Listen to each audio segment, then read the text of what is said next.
taageerida culumma diinka ahlus sunna wal jamaa meel kasta oo ay joogaan inaan taageersanahay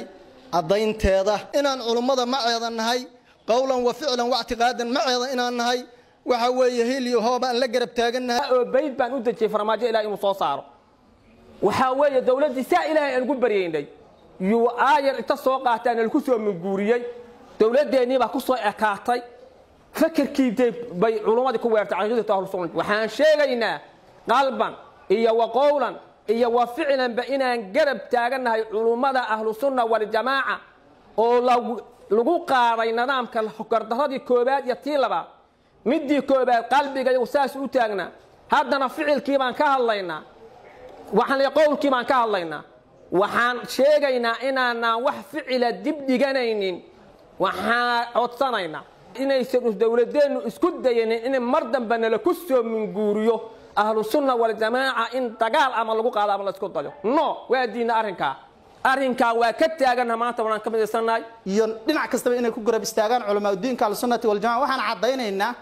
hadii dawladda Soomaaliya ee federaalka Soomaaliya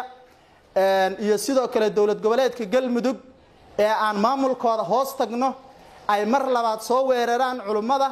oo aysan heshiiska iyo islaaxa iyo nabadda lagu baaqayo culimada meel kasta joogan iyo caalamka meel kasta loo baaqayo aysan qaadan waxaan cadeynaynaa inaan garab istaagayno si cadna oo garab istaagi doono hadii Ilaahay idin cid nagu gabanmayno taageeradayada naftayda maalkayga aan ureynaa xoog in looga saaray waa la ogaa haatan ayagoon duulaan ku ahayn oo u soconin oo waxa dadkii cadawga ahaa oo awal hore ay gobolada ka xoreeyeen ay sheegeen in waxa weeyaan u socdaan in ayagii waxa weeyaan cadow loo arkay oo lagu soo duulay oo sidii gurceel wixii ka dhacay waa looga marka anaga waxaan hadafkayga ku cadeynaynaa inaan garab taaganahay culimada ahlus sunna wal jamaa qalbigan ka garab taagnayn ficil iyo qowlan iyo qalban waa ka garab taaganahay waxaan u sheegaynaa dawladda annagu dawladda ma nibcin dawlad nacayb nagu jira manihi waxaan u sheegaynaa madaxweyne Axmed Kaari Qorqor oo Galmudug madaxweyne ka ah waxaan u sheegaynaa ahlus sunna wal jamaa meel kasto ay joogto inay isgarab taagan tahay mar dambana aan u dul qaadanaynin in culimadayada lagu soo duulo iyo shacabkayga intaba marka dawladda waxay ahayd dawladii aan taageernay oo caruurtanaga u dayacnay oo danahanaga u dayacnay oo maalkanaga aan u hurnay oo waqti badan aan gelinay oo dad badan oo saaxiibo aanay aan isku nacnay darteed wax naga dawlad jecel ma jiraan haddaan deegaanka nahay marka waxa weeye ummadda ay maaragtay ay ka qarsoon tahay oo aan dareensanay waxyaalaha jira waxaan u sheegaynaa arrintaas wax cad ay tahay annaguna aan garab taaganahay culimadanada sunna wal jamaa mashaayikhda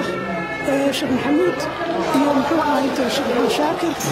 iyo dhammaan sunna wal jamaa meel kasto ay joogto culimadana inay guuleysato dawladana waan jecelnahay ilaahay dawlad wanaagsan oo caqiido leh oo islaamka garab gasha baan ilaahay ka rajaynaynaa